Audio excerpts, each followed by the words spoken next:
아멘, 아멘. 오늘의 말씀의 제목은 그래도 감사하세요. 어떻게 설 명절은 잘 보내셨나요? 내 얼굴 모습을 뵈니까 설 명절을 잘 보내신 것 같습니다. 성경에는 삶의 역경과 고난을 믿음으로 이기는 사람들의 간증이 많이 나옵니다. 사람이 한평생 살아가면서 낙심하지 않거나 삶에 좌절해 보지 않는 사람은 한 사람도 없을 겁니다. 아무리 좋은 환경 가운데 태어나고 모든 사람들의 돌봐줌을 받는 처지라 할지라도 나는 낙심해 본 적이 없습니다. 나는 실패해 본 적이 없습니다. 라고 말할 수 있는 사람은 아무도 없습니다. 그러나 오늘 본문 중에 나타난 다니엘의 신실한 믿음의 세 친구 사드랑, 메삭, 아벳느고는 낭패와 실망할 수밖에 없는 죽음 위협에서 그리 아니하실지라도라는 그래도 감사하는 신앙을 가지고 있습니다. 바벨론은 오늘날 이라크 땅입니다. 느부갓네살 왕의 교만은 극에 달하여 자신을 상징하는 금신상을 세워놓고 그 금신상을 참배하고 절하도록 강요했습니다. 이 명령이 어떤 명령인데 감히 어길 수 있겠습니까? 그러나 아무리 수상 같은 명령이라 할지라도 불의에 한가한 세 사람의 신앙인이 있습니다. 그들은 모두 다니엘의 신실한 신앙의 친구들입니다. 그들의 신앙으로서는 도저히 우상 앞에 절할 수 없었습니다. 그들의 우상 숭배를 거절은 자신들의 죽음으로까지 몰고 가는 매우 위험한 거절입니다. 이것은 분명히 억울한 죽음이 될 겁니다. 하나님을 잘 섬기고 하나님의 뜻대로 살고자 하는 그들에게 죽음이 찾아옵니다. 그러나 이들 세 사람은 조금도 불평함이나 원망함이나 요동함이 없습니다. 죽는 한이 있더라도 우리들은 하나님을 배신치 않겠노라. 그리 아니하실지라도 왕이여, 우리가 왕의 신들을 섬기지 아니하고 왕이 세우신 금 신상에 절하지도 아니할 줄을 아옵소서. 아주 당당하게 말합니다. 그런 그들을 하나님께서는 극한 풀 분물 가운데서 건져 주셨습니다. 이들을 포박하여 풀무 속에 던진 군인들이 오히려 그 열기에 감당 못하고 즉사하였던 겁니다.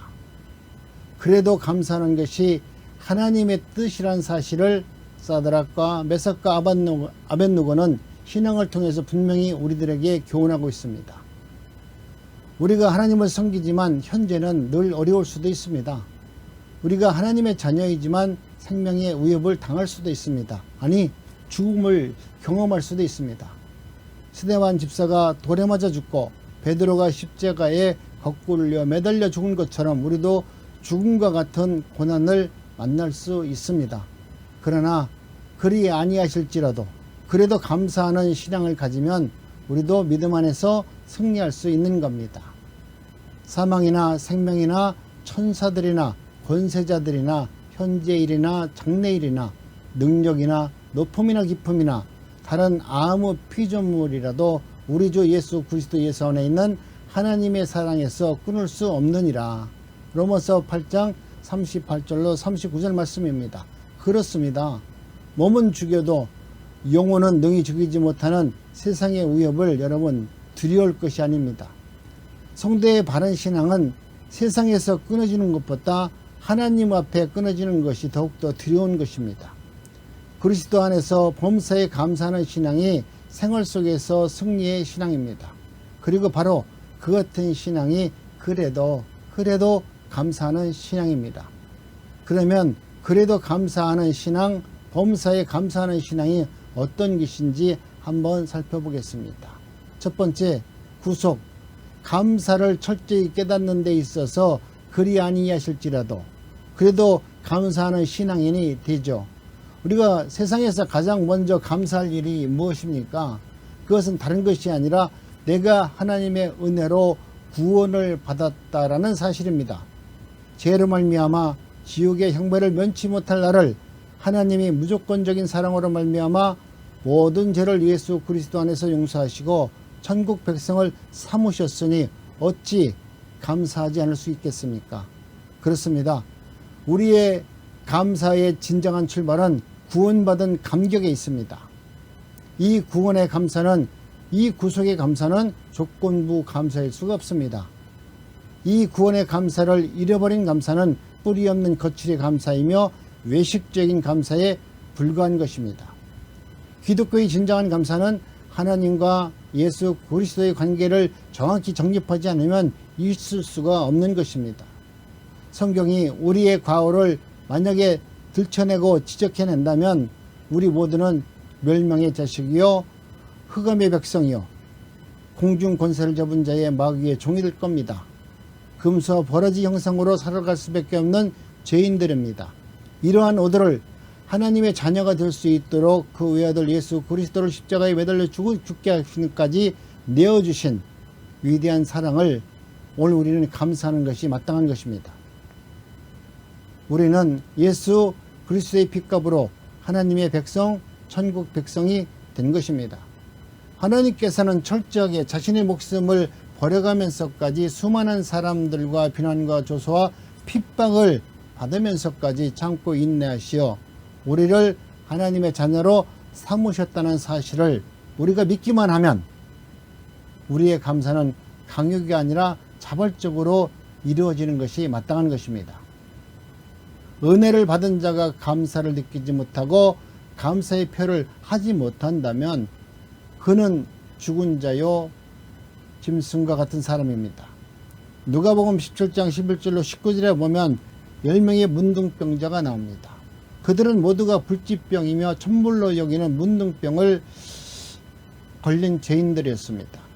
당시 문둥병자는 하나님한테 저주를 받은 병으로 생각해서 사람들에게 눈에 띄우면 돌에 맞아 죽을 수밖에 없는 그러한 환자들이었습니다. 그럼에도 불구하고 이 문둥병자는 예수 그리스도를 만나려고 다가옵니다. 여러분, 이 문둥병자는 예수님을 만나러 오는 것이 그냥 예수님한테 치료받으러 오는 것이 아니라 나는 예수님을 만나지 않으면 오늘 내가 죽을 수 있다라는 그런 확실한 믿음 안에서 나는 예수를 만나야 되겠다라고 하는 마음으로 예수님의 이름을 부르죠. 선생이시여, 선생이시여.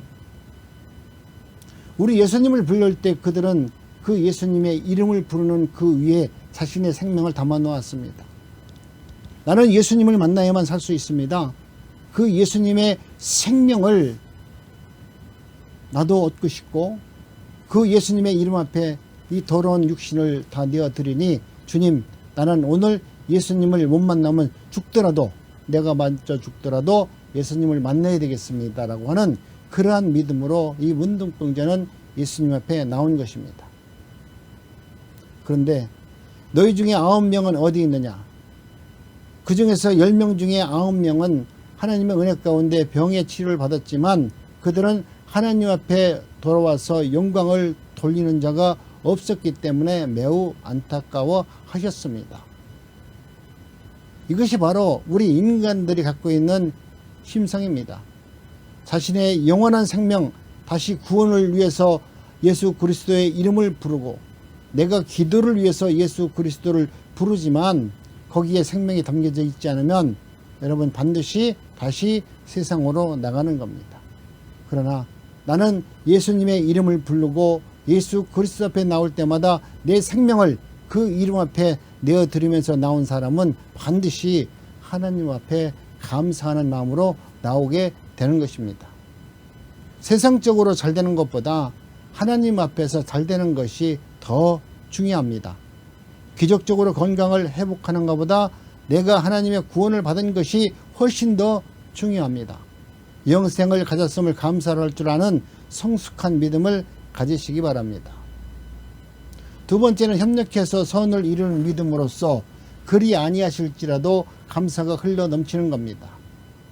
우리의 담이 없는 감사는 로마서 8장 28절의 말씀으로 하나님을 사랑하는 자 곧 그 뜻대로 부르심을 입은 자들에게는 모든 것이 협력하여 선을 이루느니라.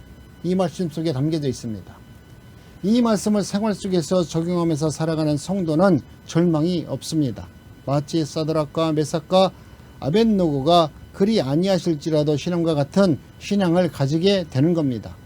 이 말씀은 우리의 내일을 낙관케 만듭니다. 이 같은 우리의 신앙은 불교의 비관주의나 무신론자의 염세 세상을 배격합니다. 인상을 무가치하게 버려진 존재로 보지 않고 하나님의 위대한 뜻을 성취시키는 데 꼭 필요한 존재로 믿게 되는 겁니다. 그래서 모든 것을 협력해서 선을 이루는 이 믿음이야말로 하나님께서 원하시는 가장 아름다운 믿음입니다. 그 인상을 바라볼 때 하나님을 바라보는 눈도 열려지게 되는 것입니다. 바울 사도는 이 같은 믿음을 가졌기에 죽도록 매를 맞고 쇠고랑에 차여 어둡고 침침한 감옥에 던졌다 할지라도 절망하지 않고 찬송을 부를 수 있었습니다. 야고보는 이 같은 시장으로 너희가 시험을 만나거든 온전히 기뻐하라. 적극적인 감사 신앙으로 우리를 권면합니다. 인생은 마라톤 경기와 같습니다. 예수님이 말씀하시기를 먼저 된 자가 나중되고 나중된 자가 먼저 되느니라. 마태복음 12장 16절.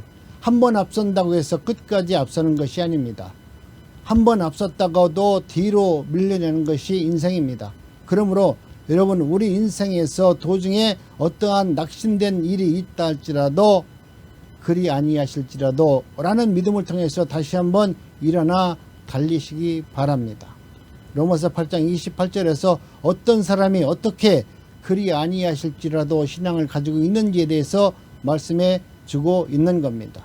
첫 번째, 하나님을 사랑하는 자가 낙관적인 신앙을 갖게 됩니다.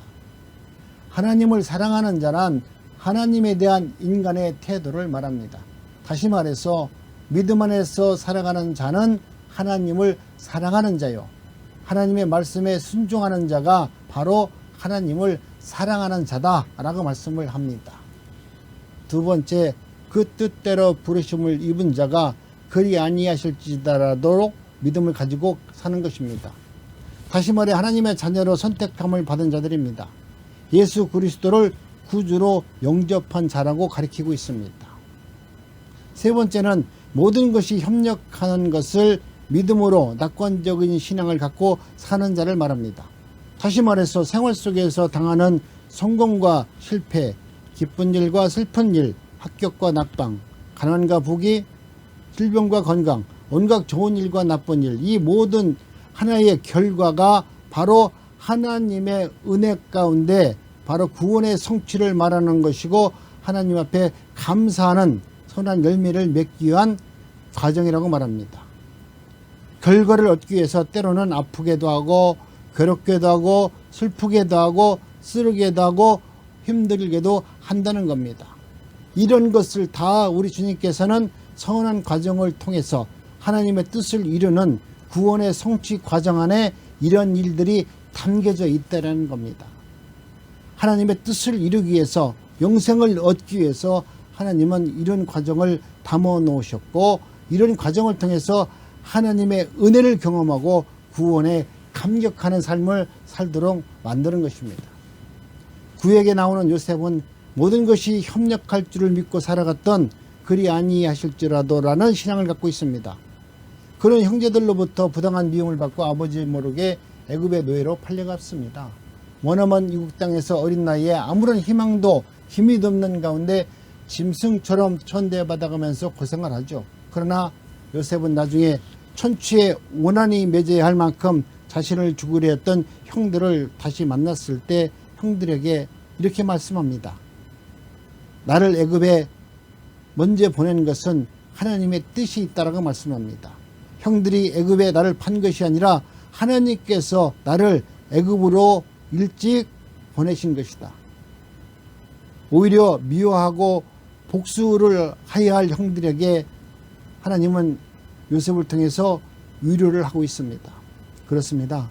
순간적으로 볼 때는 내가 불행자요 낙오자 같으나 그 모든 고통과 환난과 불행이 종합되었을 때 위대한 하나님의 창조의 역사가 나타납니다. 절대적인 진리는 역설입니다. 참 진리는 합리적인 것이 아닐 때가 많습니다. 주는 자가 복이 있다고 말합니다. 섬김을 받는 자가 섬기는 자보다 섬김을 하는 자가 더 위대하다고 말합니다. 절망 속에서 발견하는 희망이 생명력이 있는 희망의 능력이 되는 것입니다. 신앙의 길은 순풍을 향해 한없이 항해를 하는 것이 아니라 폭풍우를 쌓아가며 바다를 건너가는 용기 있는 사공입니다.